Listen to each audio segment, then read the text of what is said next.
చూడాలని, రాజకీయ నాయకుడి అసలైన రూపం చూడాలి అనుకుంటే ఫస్ట్ ఒక పదవి ఇచ్చి చూడాలి. ఇప్పుడు పవన్ కళ్యాణ్ గారికి పదవి వచ్చేసింది. నేను డిప్యూటీ సీఎంగా ఉన్నా సరే నా సినిమాల విషయాల్లో కూడా రాజకీయాలు చేస్తారా, నిజంగా చేశారో లేదో తెలియదు. కానీ ఆయన మాత్రం ఆపాదించేసుకున్నారు. నా సినిమా ఉందన్న విషయం కూడా మర్చిపోయి మీరు థియేటర్ల బంధుకు పిలుపునిస్తారా?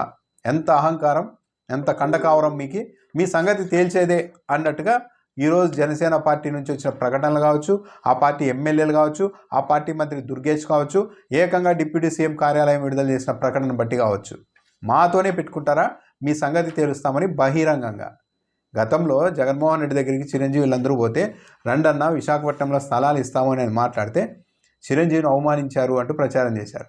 ఇక్కడ ఇంకా ఏంటంటే జగన్మోహన్ రెడ్డి తన ఇంటికి పిలిచి చిరంజీవి దంపతుల్ని భోజనం పెట్టి సన్మానించి పంపిస్తే పవన్ కళ్యాణ్, తన సోదరుడు పవన్ కళ్యాణ్, జనసేన వాళ్ళు, టీడీపీ వాళ్ళు దుర్మార్గంగా జగన్మోహన్ రెడ్డి అవమానించాడు అని ప్రచారం చేస్తుంటే చిరంజీవి వ్యక్తిత్వం కూడా ఎలాంటిది అనడానికి ఒక్క ప్రకటన లేదు ఆయన.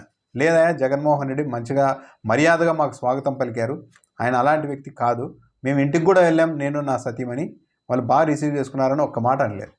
వైసీపీ ప్రభుత్వ హయాంలో చిత్ర పరిశ్రమకు సంబంధించి టికెట్ల వ్యవహారంలో రాష్ట్ర ప్రభుత్వం జోక్యం చేసుకున్నప్పుడు ఇదే పవన్ కళ్యాణ్ అసలు చిత్ర పరిశ్రమకు రాష్ట్ర ప్రభుత్వానికి సంబంధం ఏంటి, మేము ప్రైవేట్ పెట్టుబడులు పెట్టి సినిమాలు తీస్తుంటే ప్రభుత్వం అజమాయిషీ చేయడం ఏంటి అని ప్రశ్నించారు.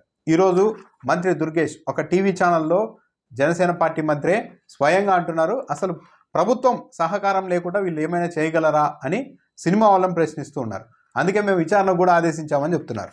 ఇది ఒక వ్యక్తి అయితే, గతంలో ప్రభుత్వానికి సినిమా పరిశ్రమకు సంబంధం లేదని మాట్లాడిన జనసేన వాళ్ళు ఈరోజు అదే పార్టీ మంత్రి ప్రభుత్వ సహకారం లేకుండా వీళ్ళు మనగలుగుతారా, ముందుకెళ్ళగలుగుతారా అని ప్రశ్నించే స్థాయికి వచ్చారు. ఇది ఒక ఎత్తు అయితే, ఇక జనసేన పార్టీ ఎమ్మెల్యే బొలిశెట్టి శ్రీనివాస్ చేసిన వ్యాఖ్యలు అయితే పెద్ద దుమారమే లేపుతున్నాయి. ఆయన చాలా వార్నింగ్ ఇచ్చారు. థియేటర్ల దగ్గర ఎంఆర్ఓల్ని, మున్సిపల్ కమిషనర్లని, వీఆర్ఓలని వ్యవహరిస్తామని కూడా చెప్పారు. ఇలా జరగకపోతే నా పేరు బొలిశెట్టి కాదు అంటూ కూడా ఆయన సవాల్ చేశారు. థియేటర్లను కొందరందరూ గుప్పెట్లో పెట్టుకొని ఎవరికి అవకాశం ఇవ్వకుండా చేస్తూ ఉన్నారు. ఇప్పుడు ఏకంగా deputy CM Pawan Kalyan cinema విషయంలో కూడా అదే చేస్తూ ఉన్నారు. వైసీపీ సానుభూతి పట్ల ప్రమేయం కూడా ఉండొచ్చని, సహజంగానే ఏది జరిగినా ఈ రాష్ట్రంలో వైసీపీ అంటారు కాబట్టి ఇక్కడ కూడా జనసేన ఎమ్మెల్యే బొలిశెట్టి శ్రీనివాస్ వైసీపీ సానుభూతి పట్ల ప్రమేయం ఉందేమో అంటూ అనుమానం వ్యక్తం చేశారు.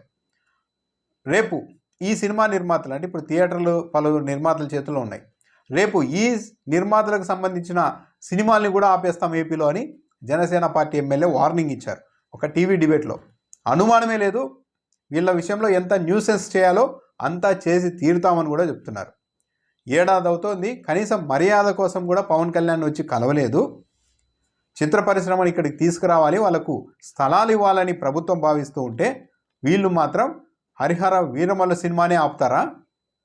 మేము కూడా చాలా సీరియస్గా తీసుకున్నాం, మా దగ్గర అంటే ప్రభుత్వం దగ్గర, మా దగ్గర ఎంఆర్ఓలు, మున్సిపల్ కమిషనర్లు, వీఆర్ఓలు ఉన్నారు, వాళ్ళందరినీ థియేటర్ల దగ్గర పెడతాం, ఇలా జరగకపోతే నా పేరు బొలిశెట్టే కాదు అని జనసేన పార్టీ ఎమ్మెల్యే బొలిశెట్టి శ్రీనివాస్ సవాల్ చేస్తున్నారు. చిత్ర పరిశ్రమ వాళ్ళకి ఈరోజు ఒకటి క్లియర్గా అర్థమైపోయింది, జగన్మోహన్ రెడ్డి 100 రెట్లు బెటరు, కనీసం అతను పిలిచి మర్యాదగా మాట్లాడేవారు. మీకే మంచిది, టికెట్ల ధరలు అమాంతం ఎక్కువగా ఉంటే ఎవరు రారు ఈ ఓటీటీ ప్రపంచంలో, కాబట్టి రీజనబుల్గా ఉంటే థియేటర్లు బతుకుతాయి, సినిమాలు బతుకుతాయని జగన్మోహన్ రెడ్డి చెప్తే దాన్ని వక్రీకరించి రకరకాలుగా ప్రచారం చేశారు. ఈరోజు పవన్ కళ్యాణ్ ఏకంగా తన సినిమానే ఆపుతారా అని, ఆయన అంటే నేను డిప్యూటీ సీఎంని, నా సినిమానే ఆపుతారా అని చెప్పేసి ఏకంగా యుద్ధం ప్రకటించేశారు సినిమా థియేటర్ల యాజమాన్యాల మీద, నిర్మాతల మీద. ఏకంగా థియేటర్లలో సౌకర్యాలపైన, తినుబండారాలపైన, ఆ కూల్ డ్రింక్స్ ఇవన్నీ ఎంత రేటుకి అమ్ముతున్నారనే దానిపైన కూడా ఇక దాదాపు దాడులు చేయించేందుకు కూడా సిద్ధమయ్యారు. ఈరోజు జనసేన పార్టీ డిప్యూటీ సీఎం కార్యాలయం ఇచ్చిన ప్రకటనలోనే స్పష్టంగా ఆ విషయం అర్థమవుతుంది. ఈ విధంగా బెదిరిస్తూ సినిమా వాళ్ళని బహుశా ఇప్పటివరకు ఏ ప్రభుత్వం కూడా ఈ సాహసం చేసి ఉండదు. ఈవెన్ టీడీపీ ప్రభుత్వం కూడా ఎప్పుడు ఈ సాహసం చేయలేదు. కానీ ఆ టీడీపీ ప్రభుత్వంలో భాగస్వామిగా ఉన్న పవన్ కళ్యాణ్, జనసేన వాళ్ళు మాత్రం ఏకంగా చూస్తాం వీళ్ళ సంగతి, ఈ సినిమా నిర్మాతల సంగతి ఆపేస్తాం, వాళ్ళ సినిమాలు అడ్డుకుంటాం, థియేటర్ల దగ్గర వీఆర్ఓల్ని, ఎంఆర్ఓల్ని, మున్సిపల్ కమిషనర్లను పెడతాం, జరగకపోతే చూడండి ఎంత న్యూసెన్స్ కావాలో అంత న్యూసెన్స్ చేస్తామని బహిరంగంగా అంటున్నారంటే ఇది అంటారు కదా, ఒక వ్యక్తి ఎలాంటి వాడు అన్న తెలియాలంటే తాళాలు ఇచ్చి చూడాలి అని. మొత్తం ఎంఆర్ఓల్ని, వీఆర్ఓల్ని, మున్సిపల్ కమిషనర్లను అక్కడ పెడతారంట, థియేటర్ల మీద దాడులు చేసి అక్కడ సౌకర్యాలపైన కూడా ఇది చేస్తారట. అదే ఈ సినిమా థియేటర్ల బంధు అనేది ఒకటి రాకపోయి ఉంటే ఈ పనులన్నీ పవన్ కళ్యాణ్ చేసి ఉండేవారా? చేయరు. అంటే తన జోలికి వచ్చారు కాబట్టి మీ అందరి సంగతి తీరుస్తా అన్న ఒక అధికారాన్ని ప్రదర్శించేందుకు ఆయన సిద్ధమయ్యారు.